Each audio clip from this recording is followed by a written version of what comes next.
You hear the knock at the door, you hear the doctor kind of coming in, sitting down, and you can tell just by the look on his face that this isn't going to be good. It had been 6 years since Jordan Lawhead had surgery to remove the malignant melanoma on his neck. Now 23, he learned the cancer had returned. This time it was stage 4 and had spread to his brain and beyond. It was in my head, it was in my neck, it was in my stomach, my back, my lungs, everywhere and growing. Even with treatment, doctors at Vanderbilt University Medical Center gave Jordan only 6 months to live.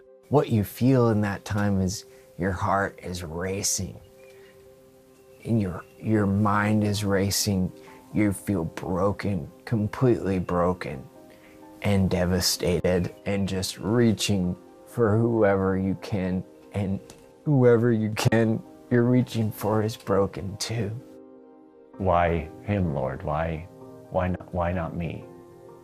I would rather take his place and deal with all the suffering and the pain and agony and all of that, rather than have him go through it. Doctors immediately started radiation to shrink the tumor in Jordan's brain. They also performed 2 emergency surgeries to remove part of his bowel and his appendix. Then Jordan's life expectancy dropped to just a few days when doctors discovered a fast-growing tumor on his neck. It was threatening to pressure on his windpipe, on trachea, which of course he would not be able to breathe and he would die immediately. Doctors felt Jordan's only hope was interleukin-2. The FDA considers it a black box drug, one that when used could be fatal. So we really were pushed into doing the risky treatment under even riskier circumstances. We had probably 2 days left to do it, or not to do it at all.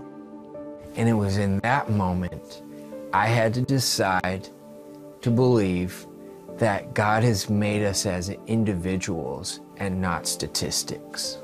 Jordan would have 4 rounds, each requiring a 5-day hospitalization. One night, Jordan lay in bed awake. His father, who was in the room, was asleep. I looked up and I said to God, I don't really feel like you love me. People say you do. There's stickers, there's t-shirts, people say it. I've read it in the Bible. But right now, I don't really feel like you love me. We would hope for in that moment in our own mind, this sort of sense and cosmic hug. But at that moment, I had to sit up, I had to wake my dad up, and I lay back, and he's wiping my face and my chin. And it was in that moment, I opened my eyes, and I realized that the love of God isn't just a fuzzy feeling from the sky, but it's as real as the people in our lives, meeting us in the darkest places with a bucket, saying, let her rip. I'm here for you. I love you. In the darkest place, it's that place. It's that moment, those hands, that heart, that messiness, that love has to come from somewhere. Jordan and his parents had been fervently praying for his recovery, and as word spread, Jordan heard from people all over the world. I had so many people praying for me. I was very fortunate to hear from them. I had old people praying for me. I had kids praying for me. I had just strangers writing me, telling me, texting me that they were praying, asking God to intervene. I prayed for hours, and I prayed the Lord would have mercy, and everything that we had, every ounce of our faith was relying that this boy would be rescued. The tumors began to shrink after the first treatment, taking Jordan out of immediate danger. It was slightly surprising to me. It was surprising to my family, and it was surprising to the doctors. And when everybody's surprised and feeling positive and excited, slightly holding their breath, we're all like, let's keep going, let's keep fighting. Give me another dose of that horrible stuff because it's working. And I'm gonna go for it even if it kills me. Over the next several months, Jordan endured 3 more rounds of interleukin. Then 18 months after Jordan was diagnosed, he was once again waiting for the doctor's knock on the door. And they said these very interesting words: Jordan has had a confirmed, complete response. The heartbreak that we talked about, the pain, the physical pain,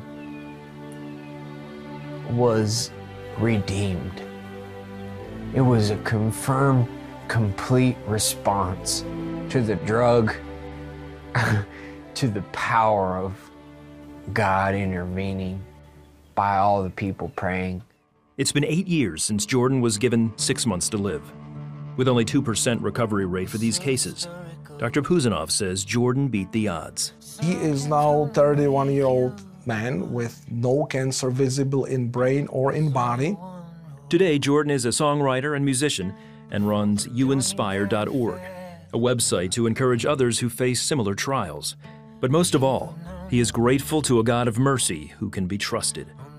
I believe it taught me to see him as he is and as I am, and that I need to be joyfully dependent on his mercy at all times. That I'm not in control, that he is, and that when I put my trust in him with every part of my life, whether it's my health, my joy and career and plans and money and all of that, that I can be joyfully dependent on him because he is merciful and I have the scars to prove it. You're almost home.